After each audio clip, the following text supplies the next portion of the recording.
जय हिंद साथियों, मैं प्रदीप श्रीवास्तव आपका कानपुर जीएस अड्डा में स्वागत करता हूं। साथियों, जैसा कि करंट अफेयर को लेकर मैं प्रस्तुत हुआ हूं और जो करंट अफेयर आपके लिए मोस्ट इम्पॉर्टेंट है वो आपके लिए लेकर आया हूं। तो उसी की दिशा में जो भी मेरे साथी करंट अफेयर की तैयारी नहीं कर रहे हैं वो भी एक बार सुनने लगें। आप नई चीज़ों से अपडेट रहें और सुनने मात्र से ही कोई चीज़ें अगर आपको आ रही हैं, मैं ये भी समझता हूँ कि बहुत सारे टीचर आपको यूट्यूब पर अवेलेबल हैं, तो आपको लगता होगा मैं इनकी करंट अफेयर क्यों सुनूं। तो मैं कहीं ना कहीं चीज़ों को लेकर आया हूं जो कि सभी चीज़ों को देखते हुए मोस्ट इम्पॉर्टेंट होती है, वो आपको सुनना बहुत आवश्यक है। अगर आप तैयारी कर रहे हैं या आपकी नौकरी हो चुकी है तो भी आप सुन सकते हैं। जिसकी दिशा में आज का मोटिवेशनल कोड है जो आपको ऊर्जावान बनाएगा, आपके रगों में जोश जगाएगा। हुनर तो सब में होता है साहिब, फ़र्क बस इतना होता है किसी का छिप जाता है, किसी का छप जाता है। तो हुनर तो सभी के अंदर है, अब किसका छपता है किसका छिपता है ये आपके ऊपर डिपेंड करता है। इसी के साथ ही आगे बढ़ते हैं। भारत फ्रांस संयुक्त सैन्य अभ्यास वरुण का 22वां संस्करण हुआ। सशस्त्र बलों का पहला संयुक्त कमांडर सम्मेलन लखनऊ में आयोजित हुआ। हिमाचल प्रदेश ने शून्यकाल की परंपरा प्रारंभ की। कर्नाटक ने डेंगू को महामारी घोषित किया। राष्ट्रपति द्रौपदी मुर्मू ने 23वें वित्त आयोग को गठन की मंजूरी दे दी। लोरियस पेरिस ने आलिया भट्ट को अपना ग्लोबल ब्रांड एम्बेसडर नियुक्त किया।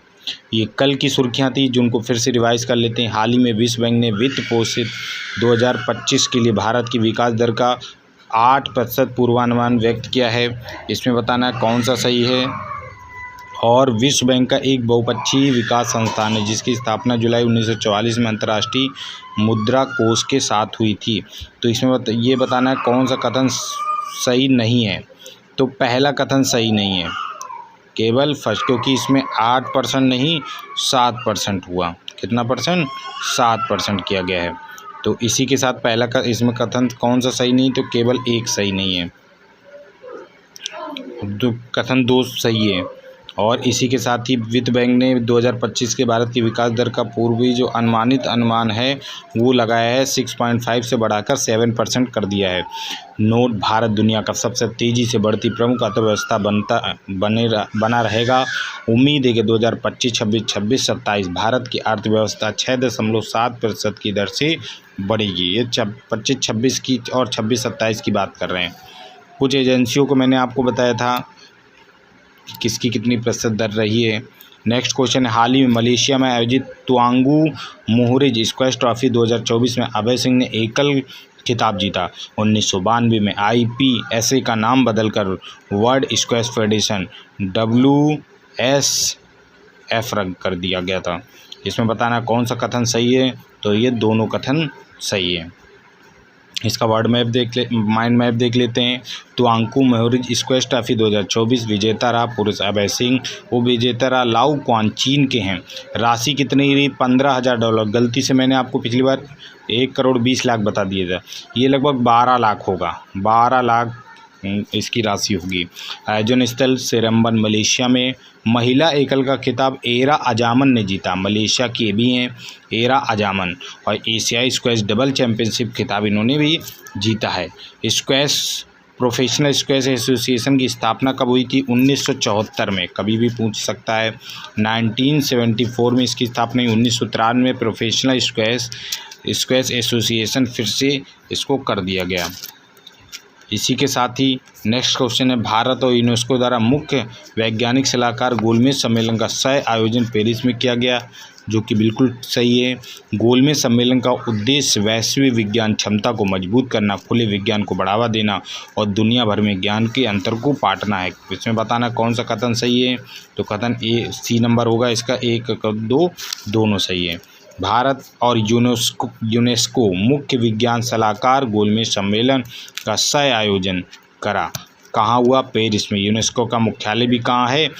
यूनेस्को का पूरा नाम United Nation Educational Cultural Organisation होता है। और भारत से अध्यक्षता प्रधान सलाहकार अजय सूद हैं। और शामिल देश कितने? 28 + 6 28 देश होंगे। 6 अंतर्राष्ट्रीय संगठन होंगे।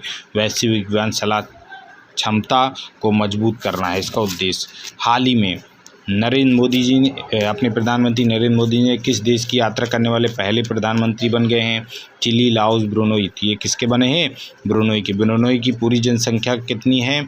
4.5 लाख, जिसमें 14,000 भारतीय हैं और 4.5 लाख में 2/3 मतलब 2/3 66% जो मुस्लिम आबादी है, जिसमें भी 14,000 भारतीय वहाँ रहते हैं। तो सबसे पहले 1920 में जो ब्रुनोई गए हुए थे, अपने भारतीय लोग गए थे और किस लिए गए थे?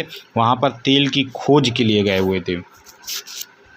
ये देखिए ब्रुनोई के बारे में कुछ और जानकारी देख लीजिए। लगभग कितने ये बता चुके ब्रुनोई की यात्रा करने वाले पहले प्रधानमंत्री हैं।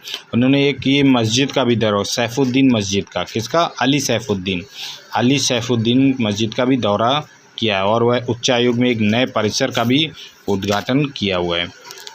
इनकी भाषा आप देख लीजिए, मलय भाषा। ब्रुनोई की कौन सी भाषा है? मलय भाषा। ब्रुनोई की राजधानी भी बंदर बेगावन, बंदर श्री बेगान, बंदर के सिर पे बैगन, ऐसे याद कर लीजिए, बंदर के सिर पे बैगन, ये है ब्रुनोई का क्या है? उनकी राजधानी है और शासक सुल्तान हसन है। इसी के साथ ही हाल ही में पेरिस पैरालंपिक 2024 में सुमित अंतल ने किस स्पर्धा में, ये इनका 6ठा स्वर्ण था। टोटल तो 7 स्वर्ण जीते गए हैं, लेकिन जब ये आया था तो उनका 6ठा स्वर्ण था। इन्होंने किस में जीता है? भाला फेंक में। मैंने आपको बताया था 70.59 इनका 70.59 इनका सबसे हाईएस्ट फेंका है, इनका रिकॉर्ड है। और इन्होंने टोक्यो ओलंपिक में भी इन्होंने स्वर्ण पदक जीता था और किस में है? भाला फेंक में। देख लीजिए चर्चा में इनका सब कुछ दिया हुआ है। 70.59 हो गया, भाला फेंक में जीता और टोक्यो ओलंपिक में 68.55 फेंका था। भाग्यश्री के साथ ये ध्वज भाग रहे, ये इंपॉर्टेंट पॉइंट है कि आप इसको याद रखें कि ये भाग्यश्री के साथ क्या रहे थे? ध्वज भाग रहे थे। इसके साथ ही कैटेगरी F64 है। कौन सी है? F64। 2023 के वर्ल्ड चैंपियनशिप में वर्ल्ड रिकॉर्ड इन्होंने 70.83 का बनाया था। और भारत किस नंबर पे रहा है? भारत देख लीजिए 18वें नंबर पे रहा है। किस पे रहा है? 18वें नंबर पे रहा है। 18 नंबर पे भारत रहा है। 7, 2, 9, 4, 13। आप इसमें रीजनिंग लगा लीजिए। 7, 2, 9, 7, 9, 13 है। 7 में 2 जोड़ोगे 9 आएगा, 9 में 4 जोड़ोगे 2 बढ़ा 4 बढ़ा 7, 9, 13। आप ऐसे इसको याद कर सकते हैं। इसके साथ ही हाल ही में धरती का सबसे उच्चतम स्तर तापमान कहाँ पर दर्ज किया गया है? ईरान में 82.2। अभी आधिकारिक घोषणा नहीं हुई है, लेकिन आने वाले समय में इसकी आधिकारिक घोषणा भी हो जाएगी। इसके साथ आज के क्वेश्चन की ओर बढ़ते हैं। हाल ही में भारतीय नौसेना ने फ्रांस के साथ संयुक्त सैन्य अभ्यास वरुण का आयोजन किया। वरुण किसका? पहली बात तो आपको मालूम होना चाहिए वरुण किसका पर्यायवाची है। ये किसका पर्यायवाची है? समुद्र का। समुद्र में कौन रहती है? नौसेना रहती है। इसीलिए वरुण शक्ति का वरुण का जो आयोजन किया जाता है वो भारत और फ्रांस के साथ। ये अरब सागर और हिंद महासागर 2 सागरों में होता है। एक साल होता है अरब सागर में, दूसरी साल होता है हिंद महासागर में। और इस बार जो आयोजन हुआ वो शक्ति सैन्य अभ्यास भारतीय सेना और फ्रांसीसी सेना का संयुक्त। बताना कौन सा कथन सही है? इसमें दोनों कथन सही हैं। भारत और फ्रांस के बीच द्विपक्षीय समुद्री सैन्य अभ्यास हुआ और इस बार कहाँ हुआ? भूमध्य सागर में। कहाँ हुआ? भूमध्य सागर। भारत 2023 में हुआ था और अरब सागर में हुआ था। 21वें नंबर का हुआ था। और ये इसकी हिस्ट्री भी जान लीजिए, इसकी हिस्ट्री भी। और इसमें पहले देख लीजिए किस किसने भाग लिया। तो अपने यहाँ से INS तबर और लंबी दूरी के समुद्री टोही विमान P-81 पोडिशॉन ने कौन से INS तबर, ये तबर हैं, और टोही विमान हैं जो निगरानी वाले विमान हैं P-81 पोसीडॉन है, उन्होंने इसमें भाग लिया है। और फ्रांस का नहीं पूछेगा। और इसके बारे में देख लीजिए कब से शुरू हुआ? 1983 से लगभग शुरू हुआ। और इसका नाम जो वरुण पला वो 2001 में पहली बार पड़ा। 2011 से ये एक वर्ष के अंतराल पर एक बार हिंद महासागर में और दूसरी बार अरब सागर में होता है। तो इसका 22वां संस्करण था और 21वां संस्करण कहाँ पर हुआ? अरब सागर में हुआ था। तो इस बार कहाँ हिंद महासागर में होगा।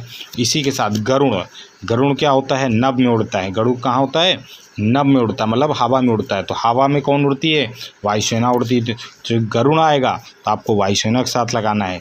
लेकिन वरुण आएगा, वरुण पानी होता है, पानी का ही उसका वरुण समुद्र का ही पर्यायवाची नाम। समुद्र में कौन रहती है, नौसेना रहती है। गरुड़ हवा में रहती है। तो ये इनके साथ ही कुछ सैन्य अभ्यास हैं। इसकी शुरुआत, गरुड़ की शुरुआत कब हुई थी, 2003 में हुई। कब हुई थी, 2003 में हुई। आपको ये भी याद रखना है, 2003 में हुई। साथियों, ये आप ही के लिए जो लेके आता हूँ, अभी मेरे सोर्स उतने नहीं है कि मैं अपने पास से इस चीज़ों को बहुत कुछ कर पाऊँ, लेकिन आप लोगों का सहयोग रहेगा तो आने वाले समय में इस सारी चीज़ों को करने की पूरा भरसक प्रयास करूँगा। और 2011 से चल रहा है, इतना इम्पोर्टेंट था। नेक्स्ट बढ़ते हैं। हाल ही में पहला संयुक्त कमांडर सम्मेलन लखनऊ में आयोजित हुआ। संयुक्त कमांडर सम्मेलन का विषय था सशक्त सुरक्षित सशस्त्र बलों का परिवर्तन। ये इनकी थीम रही है। तो इसी के बारे में इनको बताना है कि इसके ये किसने किसने किया है और क्यों हुआ है। तो इसका जो अध्यक्षता की है वो की है रक्षा मंत्री राजनाथ सिंह ने। किसने, राजनाथ सिंह। आप जानते हैं रक्षा मंत्री राजनाथ सिंह जी हैं। तो उन्हीं के अध्यक्षता में ये हुआ और वहाँ पर अपने CDS अनिल कुमार चौहान और नौसेना अध्यक्ष, वायुसेना अध्यक्ष और थल सेना अध्यक्ष तीनों लोग उपस्थित रहे। थल सेना अध्यक्ष उपेंद्र कुमार द्विवेदी और जो थल सेना अध्यक्ष उपेंद्र कुमार द्विवेदी, वायुसेना अध्यक्ष विवेक राम चौधरी, आपने नाम सुना होगा विवेक राम चौधरी जी का। तो इनको VK चौधरी भी बोलते, VR चौधरी भी बोलते हैं। क्या बोलते हैं, VR चौधरी, आपने सुना होगा। और जो अपने नौसेना के हैं वो दिनेश कुमार त्रिपाठी हैं। कौन है, दिनेश कुमार त्रिपाठी। और थल सेना दिवस कब मनाया जाता है, 15 दिसंबर को। वायुसेना दिवस 8 अक्टूबर को। और क्या नाम है, नौसेना दिवस 4 दिसंबर को मनाया जाता है। इसी के साथ रक्षा सचिव वहाँ पर मौजूद रहे हैं, इसकी व्याख्या में दिया हुआ है। और आगे बढ़ जाते हैं, व्याख्या देख लेते हैं। और इसमें ये इन्होंने एक संग्रहालय भी बनाया है। इस अवसर पर ई-संग्रहालय, ई-ग्रंथालय नामक एप्लीकेशन लागू उनका औपचारिक वो किया गया है। और औपनिवेशिक प्रथाएं सशस्त्र बल एक समीक्षा नामक एक पुस्तक का भी लॉन्च किया गया। ई-संग्रहालय, ये इस अवसर पर इन एप्लीकेशन भी लॉन्च किए गए हैं। और इसके साथ ही कमांडर का विषय जो सबसे पहले था वो था संयुक्त कमांडर सम्मेलन का विषय सशक्त सुरक्षित भारत सशस्त्र बलों का परिवर्तन। ये भारत की रक्षा क्षमताओं को मजबूत और आधुनिक बनाने के लिए भारत की सरकार की प्रतिबद्धता को दर्शाता है। और एकीकृत थिंकर टैंक क्या होता है, कुछ ऐसे क्षेत्र होते हैं जहां पर बहुत रिस्की होता है, आने वाले समय में यहाँ पर युद्ध हो सकता है, उसको एकीकृत थिएटर कमांड भी के नाम से भी जाना जाता है। वहाँ पर 2015 में लेफ्टिनेंट जनरल DB सेकतकर ने एक समिति में भारत में एकीकृत त्रिसेवा कमांड की स्थापना की। तभी इन्हीं के सिफारिश पर CDS चीफ डिफेंस स्टाफ को लागू किया गया था। सबसे पहले अपने कौन थे, रावत जी थे। आप ही हाल ही में पहली बार हिमाचल प्रदेश ने शून्यकाल की परंपरा आरंभ की। आप शून्यकाल जानते हैं, सबसे पहले संसद में चलता था। ये कोई नियम नहीं है, लेकिन एक परंपरा के अकॉर्डिंग इसको डाला गया है। संसद या राज्य विधानसभा में प्रत्येक दिन की कार्रवाई का पहला घंटा प्रश्नकाल के लिए समर्पित होता है। तो कौन सा कथन सही है, इसमें को दोनों कथन सही है, पहला और दूसरा। क्योंकि जो 10 से 11 बजे का समय होता है, पहला घंटा होता है, वो प्रश्नकाल के लिए होता है। लेकिन जो 11 बजे से 12 बजे का समय होता है वो हमारा शून्यकाल के लिए रखा जाता है। शून्यकाल में उस प्रश्नों को उठाया जाता है जिनको पहले से समाहित या निर्देशित नहीं किया गया होता है या पहले से उनको नहीं दिया गया, तो उन क्वेश्चंस को शून्यकाल में उठाया जाता है। शून्यकाल एक ऐसा समय होता है कि कोई क्वेश्चन बहुत इंपॉर्टेंट है और अभी आया हुआ है, उसका पहला कोई भी संसद में क्वेश्चन जो किया जाता है उसमें 2 से 3 महीने पहले उसको पहले से भेजा जाता है और बताया जाता है, उसका जवाब उस विभाग के मंत्री देते हैं। लेकिन अगर कोई क्वेश्चन ऐसा होता है जिसको इम्पैनल नहीं किया गया तो उसको या शून्यकाल में एक जोड़ा जा सकता है। ये एक परंपरा है, कोई नियम नहीं है। इसका संविधान में कहीं पर भी उनका नियमावली में, संसद की नियमावली में कहीं भी उल्लेख नहीं है। एक परंपरा के अकॉर्डिंग इसमें डाला गया है। लेकिन शून्यकाल का समय जो हिमाचल प्रदेश ने निर्धारित किया है वो 12:30 बजे शुरू होगा और आधे घंटे तक, 12:30 बजे से 1 बजे तक चलेगा, आधे घंटे का होगा। इसी के साथ ही और देख लेते हैं, नेक्स्ट क्वेश्चन पे आते हैं, इंपॉर्टेंट वाले। हाल ही में डेंगू महामारी किस राज्य ने घोषित कर दिया? डेंगू को महामारी घोषित कर दिया है। आप समझते होंगे हर साल मौसम बदलता है, ये सब जो इस समय बरसात का मौसम, इसके बाद जो सर्दी के मौसम के बीच लगभग 2 महीने का जो समय होता है वो बहुत ही ज़्यादा महामारी का समय होता है। इसमें आप सबसे बड़ी बीमारी है डेंगू, जिसमें प्लेटलेट्स बहुत ज़्यादा घट जाती हैं। आप डेंगू जानते होंगे, मादा एनाफिलीज मच्छर के काटने से होता है। और ये किस राज्य ने लागू कर दिया है? कर्नाटक ने इसको महामारी घोषित किया। किसने? कर्नाटक ने। इसकी व्याख्या देख लेते हैं। डेंगू एक महामारी बनता जा रहा है और ऐसे में हर किसी को बीमारी से सतर्क रहने की ज़रूरत है। कर्नाटक में डेंगू का प्रकोप बढ़ता जा रहा है और इसे महामारी घोषित कर दिया है। और महामारी घोषित करने का उद्देश्य क्या होता है? कोई भी जब महामारी घोषित कर दी जाती है तो उसको 1883 का जो अधिनियम है उसके अकॉर्डिंग उसमें संशोधन किए गए हैं कि कोई भी महामारी की आवश्यक वस्तुओं की चीज़ों का या दवाओं का उसका लाभ, अनावश्यक लाभ ना उठा पाए। लाभ उसका 10 रुपये की चीज़ है, आप उसको 50 रुपये में ऐसा ना बेचें। और महामारी अधिनियम लागू होता है तो आपके ऊपर कानूनी कार्रवाई हो जाएगी। इसलिए हमेशा महामारी घोषित करने का उद्देश्य यही रहता है कि जितना उसका पैसा है और जितना व्यक्ति को लगना चाहिए सिर्फ उतना ही लिया जाए। महामारी में कोई भी अपना भ्रष्टाचार न करे। हाल ही में राष्ट्रपति द्रौपदी मुर्मू ने कौन सी विधि आयोग के गठन को मंजूरी दे दी है? तो ये कौन सी नंबर का है? 26, 25, 23? तो आप जानते होंगे ये 23 नंबर का, क्योंकि 22 वित्त आयोग का गठन हो चुका था। भारत के राष्ट्रपति द्रौपदी मुर्मू जी ने 3 साल के लिए क्या किया है? ये कार्यकाल के लिए गठन दे दिए। 1 सितंबर 2024 से शुरू होकर 31 अगस्त 2027 तक इसका कार्यकाल रहेगा। यह हमारी न्याय व्यवस्था में जरूरी कानूनी सुधारों की समीक्षा करने और उन्हें सुझाव देने के लिए जिम्मेदार होता है। इसी के साथ ही 22वें वित्त आयोग के कार्यकाल कब समाप्त हो रहा था? शनिवार को, मतलब 31 अगस्त को समाप्त हो रहा था। 22वें वित्त आयोग के अध्यक्ष न्यायमूर्ति ऋतुराज अवस्थी थे, जिन्होंने 17 महीने के कार्यकाल के बाद इस्तीफा दे दिया था और उसी के बाद से ही इनका ये पद खाली चल रहा था। बिना अध्यक्ष के भी काम हो रहा था और इसमें अध्यक्ष की अनुपस्थिति के कारण समान नागरिक संहिता और एक साथ चुनाव जैसे कई महत्वपूर्ण रिपोर्ट लंबित हैं। अध्यक्षता में कौन कौन से कार्य हैं? समान नागरिक संहिता लागू करना, एक साथ चुनाव जैसी कई महत्वपूर्ण रिपोर्ट लंबित हैं। आने वाले समय में इनको भी देखने को मिलेगा। हाल ही में किसे लॉरियल पेरिस का नया ग्लोबल ब्रांड एम्बेसडर बनाया गया? किसको बनाया गया? दीपिका पादुकोण, सुष्मिता सेन, आलिया भट्ट। ये एक उभरती हुई सितारा हैं क्योंकि एक एक्टर्स और इंडस्ट्री से ही बिलोंग करती हैं, इनको ही बनाया गया है। और बॉलीवुड स्टार हैं आलिया भट्ट ने हाल ही में अपनी कंपनी उपलब्धियों को एक उपलब्धि और जोड़ी। मशहूर अभिनेत्री हैं, निर्माता हैं, सफल उद्यमी हैं और वैश्विक ब्रांड एम्बेसडर भी हैं। हाल ही में लॉरियल पेरिस ने इन्हें अपना नया वैश्विक ब्रांड एम्बेसडर बना दिया है। लॉरियल एक ब्यूटी ब्रांड है, आप सब जानते होंगे। इसके साथ ही ये फरवरी माह की मैं रिकैप जो इसका रिवीजन करते हैं। हाल ही में चर्चा में रही शक्तिशाली जिलोंग 3 रॉकेट का संबंध जापान से है? नहीं, जापान से नहीं है, ये चीन से है। कहाँ से है? चीन से। आपको इसको याद रखना है, ये चीन से है। इसके साथ ही जिलोंग 3 स्मार्ट ड्रैगन 3 दक्षिणी ग्वाडोंग प्रांत में यांगजियांग के तट पर प्रक्षेपित किया गया था। बताना था कौन सा कथन सही? तो केवल 2 कथन सही है। पहला, अगर यहाँ पर चीन होता तो ये भी सही होता। नेक्स्ट है, हाल ही में विश्व के सबसे अच्छे तानाशाह नायब बुकेल अल सल्वाडोर को दूसरी बार राष्ट्रपति चुना गया है। और बुकेले के न्यू आइडियाज़ पार्टी ने विधायिका की लगभग 60 सीटों पर कब्जा किया। तो इसमें आपको बताना है अल सल्वाडोर के बनाए गए कौन सा कथन सही है। ये दोनों कथन सही हैं। इसमें इनको अल सल्वाडोर को नायब बुकेल अल तानासा है। नायब बुकेल कौन है? नायब बुकेल। इसके साथ ही नेक्स्ट बढ़ते हैं। हाल ही में केंद्रीय मंत्री जी किशन रेड्डी ने देश के पहले डिजिटल राष्ट्रीय संग्रहालय की आधारशिला हैदराबाद में रखी। इसे मोदी सरकार के विकास भी विरासत भी पर जोर देने और कला और विरासत को सभी के लिए सुलभ बताया गया है। कौन सा कथन सही है? इसमें भी दोनों कथन सही हैं।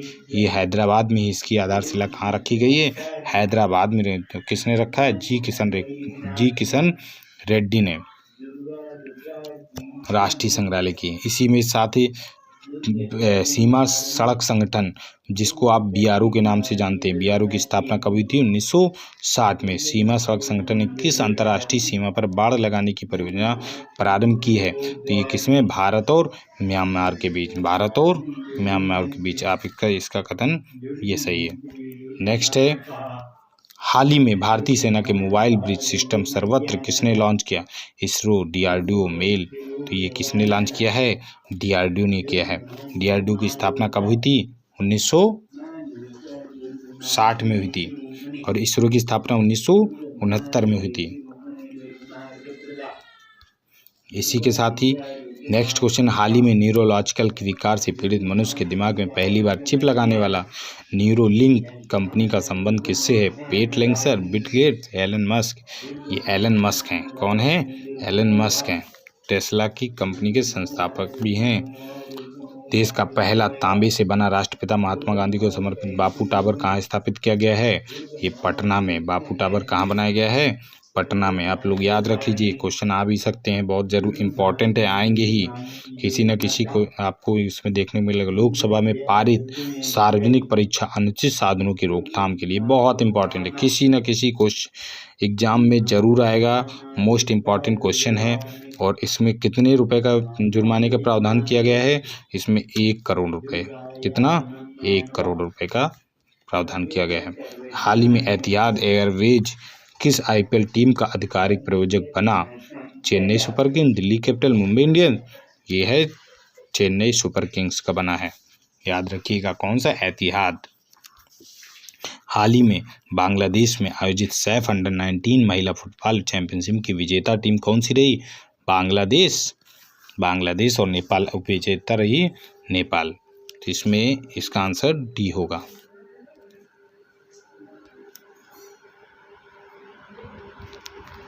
इसी के साथ ये भारत और बांग्लादेश, नेपाल,